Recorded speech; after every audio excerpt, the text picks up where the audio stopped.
তো everyone good morning, কেমন আছো? আমিও ভালো আছি। সকালবেলা পুজো টুজো সেরে চলে আসলাম রান্নাঘরে রুটি করতে। আজকে সকালবেলা রুটি খাওয়া হবে সবারই। এখন যাব একটু বাজারে, মানে মোটামুটি অনেক কাজই আছে বাজারে। এখন আমার বাজারে প্রায় সকাল বিকেলই যাওয়া হচ্ছে। এখানে এসেছিলাম একটা শিব ঠাকুরের মূর্তি অর্ডার দিয়ে গেছিলাম, কিন্তু এনে দেয়নি।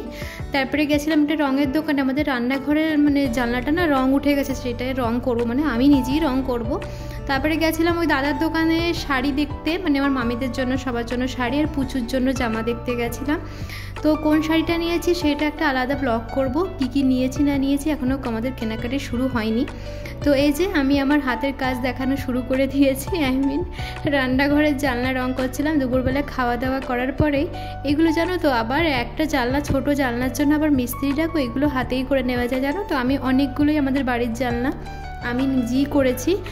আমার বেশ ভালো লাগে জানো তো, আমি রং টং করতে আমি খুব ভালোবাসি। তার জন্যই একটা জানলার জন্য আবার লোক ডাকবো, তার জন্য ভাবলাম নিজেই রং করে ফেলি। দুপুরবেলা না ঘুমিয়ে এই কাজগুলো করলে বেশ ভালো লাগে। কমপ্লিট হয়ে গেছে, এসেছি ছাদে, দেখি ওরে বাবা কি মেঘ করে গেছে। ওয়েদারটা দেখে বেশ মনটা ভালো হয়ে গেল। যা গরম দিয়েছে। আজকের ব্লগটা এখানে শেষ করব। নতুন একটি ব্লগ নিয়ে আবার দেখা হবে। টাটা।